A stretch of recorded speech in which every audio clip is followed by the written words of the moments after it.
Oh, yes. Welcome back once again, everyone. Today we're taking a look at the brand new Transformers War for Cybertron trilogy Generation Selects Cordon and Autobot Spinout. Collectively, they are Generation Selects number 20. And these two are both read echoes of the Earthrise Sunstreaker toy, with Cordon inheriting a light bar from another mold, which of course we'll discuss. And they're both characters that are references to Sunstreaker's Diaclone roots before he became a Transformer. So expect a history lesson for anyone interested. Now these guys are interesting because they are a 2-pack of Deluxes in your standard Generation Selects line, which doesn't happen often. It's usually like single release stuff. But this time we are getting a 2-pack, so it's $40. And I gotta say, I was really shocked, right? When they introduced Sunstreaker, we all knew he was gonna get re-echoed. And everyone was kind of, wondering, was it gonna be Cordon? Was it gonna be Spinout? And then Hasbro's like, both. So that was awesome. A 2-pack of, Sunstreaker clones, basically. I was really shocked. I didn't think they were gonna do both of them, at least not at the same time. So that was really, really cool. But anyway, before I ramble on too much, if you've seen my reviews before, you know how this goes. We're going to take a look at the toys and their packaging. Then we'll open it up. We'll see, the toys kind of laid out in there. We'll see the instructions. And then we'll see the characters themselves in both their vehicle and robot modes. I have all sorts of group shots and comparisons to do with these two. And then, of course, at the end of the video, I'll give my final thoughts. So your packaging, it's in your typical Select style, but it is a unique shape for the box because it's got to accommodate 2 Deluxe figures, so it's much wider than your standard Deluxe Selects box. It's got all the same trappings, the Autobot symbol, the logo. Got their name there, their number, legal stuff, logo, rest of the picture, nada. So there's that. All right, I've gone and cut the label, so I'll pop this open. Standard fare inner lining here. The whole hex patterns and the city-state symbols and all that. Very cool. Pull our guys out of here. And on the left we have Spinout. On the right we get Cordon. And actually, oh man. Oh, well, I was mistaken. I thought he was just getting like a light bar accessory slapped on like most of the police car types. No, that is an entirely remolded chest piece. Light bar is actually part of him. So he's a retool. Look at that. I was wrong. So very, very cool. Really like that they went out of their way to do that. Oddly, he doesn't have that little like underlayer under his chest like Spinout and Sunstreaker do. So it's not covering anything up. So that's a shame. You get to kind of see all the inner workings underneath. I don't know why they skimped on that. Kind of weird they didn't include the panel in there. That's a shame. That definitely hurts the look of the toy. But it's not a huge loss. I mean, they're both still really awesome. See the little jetpack weapon things on the back. So that's neat. Stainless paper. And now we get our instructions. And you can see they've actually modified the render to reflect the light bar on Cordon. Open it up. And they've actually given us separate instructions for each one. Oh, okay. I mean, it makes sense because they're not identical, but at the same time, their transformation's not going to be any different. Oh, that's cool. I mean, points for thoroughness, right? Then they even show you, how to give them either a jetpack or a little handheld double blaster thing. So that's neat. Okay, now we get to see Spinout and Cordon in their vehicle modes. And I have one big issue right now, specifically with Spinout, is that his little roof and like most of his windshield, they won't stay down. Like they keep pushing the peg that's like placed down in a hole, like just pushing it out. And no matter what I do, it will not stay. So I seem to have a pretty major QC issue, at least for the vehicle mode. And it's really annoying because you get this gap in the windshield here and it's kind of unsightly. Cordon doesn't have that issue, but he also doesn't have the, under surface of his windshield painted. So you don't have as much of a clearance issue with those pegs, since they're unpainted, sliding down the holes. So, bit of a problem. I suppose it could be remedied by carefully removing the paint off of those pegs underneath there. It should slide in better. Not really one for modifying my toys, but that might be something worth doing. As far as functionality, though, they both roll very well. You get a lot of momentum on the surface here. So, as far as cars, they're great. They're just as good as Sunstreaker, if not better. Speaking of Sunstreaker, let's get him in the shot too. So you get the full assortment here. And these guys do a real good job of setting themselves apart from one another, especially Cordon, because he gets all the retooling here to get the nice light bar. It actually looks like some sort of cop car. So this makes for a really nice group shot. I want to talk a little bit more about the history of these two figures. So they both have their origins in Takara's Diaclone toy line, pre-Transformers. And Cordon's origin story is quite a bit simpler. He was simply just the police-type variation of this car and robot model. Then years later, when he did finally get an official Transformers toy, they gave him the name Cordon, like how police cordon off, suspect. Spin Out is a bit more complicated, and to really tell the story, I'm going to bring out the Select's Tiger Track toy, because he's very much involved in this. So the Diaclone toys that Sideswipe and Sunstreaker were based on were color swapped compared to their final designs. So it would go on to become Sunstreaker would be a red car, and the one that would become Sideswipe was a yellow car. And originally, this toy was going to be called Sunstreaker. This was going to be called Spin Out. At some point along the way, when they were making them official Transformers toys, they decided to swap the colors on these two.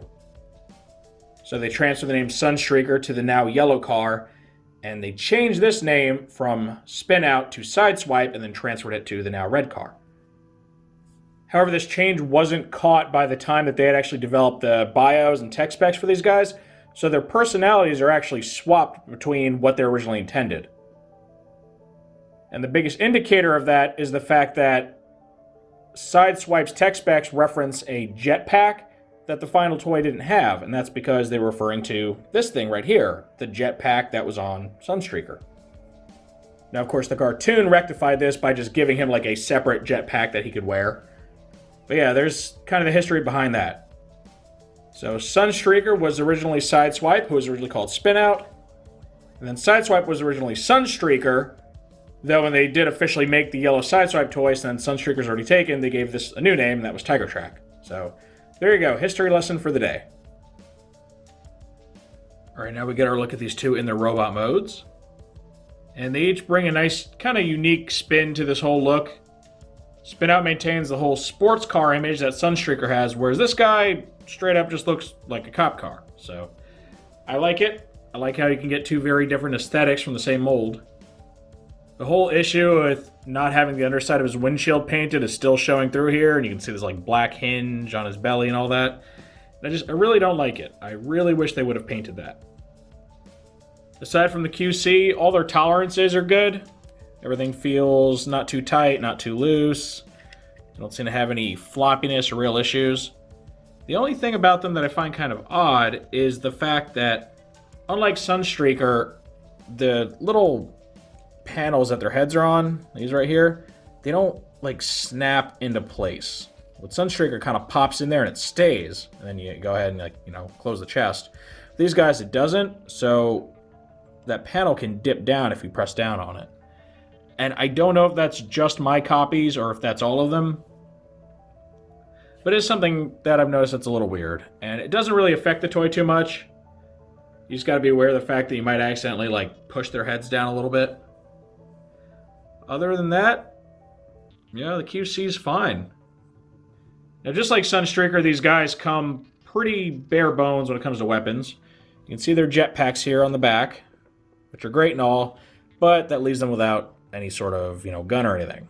So if you want them armed, you got to remove the jetpacks and then have them use these things, which barely stay in their hands because of clearance problems with the forearm.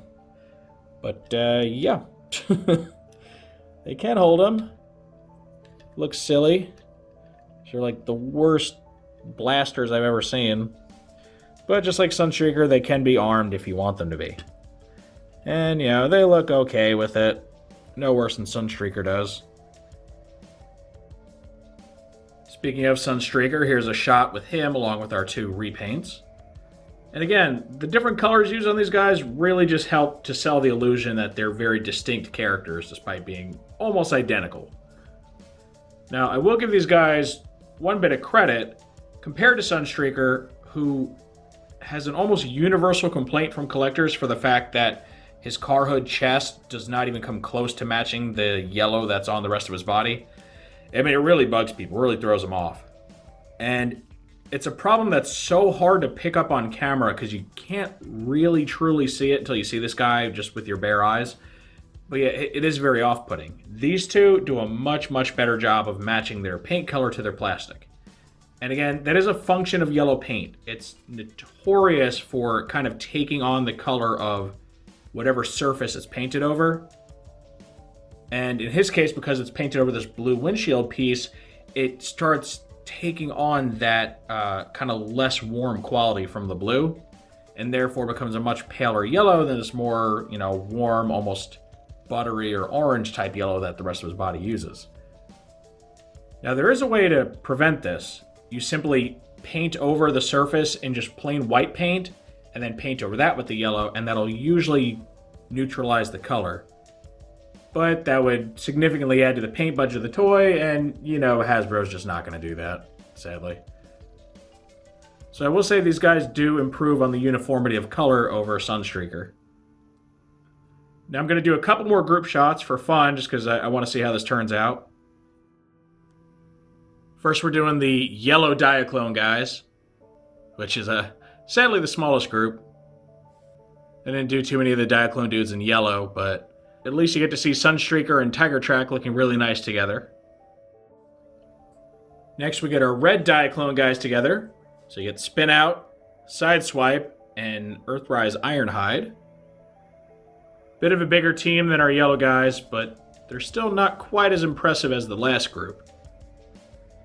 And then lastly, we get our Diaclone Emergency Vehicles cast. So you get Cordon again. We also get Red Alert over here. We get Prowl. And then one of our newest additions to the group is Ratchet. So again, these guys were all based off of just standard Diaclone vehicle robots that were all given special tooling to become emergency vehicles. Whether that's police cars, a fire chief vehicle, or an ambulance. And these guys look really cool together. You can see if there was like some big fire that happened like downtown Mission City, all these vehicles would pull up and it'd make sense. You got some cop cars, fire department, ambulance. And be a heck of a surprise when they all turn into robots and start running into the building to save people, So, very, very cool. It's a very nice theme. Okay, and I think that's just about going to complete our look at the new Spin Out and Cordon. These two, to me, are definitely one of the cooler Generation Select sets that we've received in quite a while. I'm always a sucker for Diaclone repaints, and the fact that we actually get both of these guys in one multi-pack instead of one or the other, I think really shows that the design team does listen to its fans, and they know what we want. Can't always give it to us, but they know. The fact that they went out of their way to actually retool the car hood to give Cordon his light bar also is just awesome. I still really wish they would have put the silver on the underside of the windshield. It just would have looked a lot better. I mean, the promo images had it, so at some point it must have just been cut for budget reasons, which really stinks. As far as the quality of these toys, I mean, virtually everything that held true for Sunstreaker holds true for these two, both good and bad. Spin Out does have that annoying little QC issue in his vehicle mode, which I hope isn't very widespread. They both also have that oddity with their head panel dipping forward if you mess with it. So there's nothing that affects the playability of the toy or the posability or anything like that, the transformation. Some relatively minor things, though that windshield issue does bother me. Overall, if you like the Sunstreaker mold, then I really recommend getting these guys. They're a great way to add some variety to your collection while still getting a familiar transformation and just really neat little Diaclone references. If you don't like the Sunstreaker mold, then you can just skip these. I mean, you won't miss anything if you don't like Sunstreaker, because you won't like these either. So, yeah, that pretty much sums up how I feel about these guys. I think they're very cool. I could also understand why people might not be interested, because they're pretty deep cuts, and Sunstreaker wasn't the most universally loved Earthrise release. So now that I've said my piece, what I want to know is what you all think of this set. Did you have any interest in these two? If so, was it to put some Diaclone characters in your collection, or just the fact that you like the Sunstreaker toy? Or are these toys not for you? Any and all feedback's always welcome in the comment section. If you enjoyed this review, make sure to toss it a like. Let YouTube know you want to see more stuff like this. If you do want to see more like this, make sure to subscribe and hit the notification bell so you always get a heads up when I post something new. I thank you for joining me for this look at the Transformers Generation Selects Spinout and Cordon. And with all that said, I will see you next time.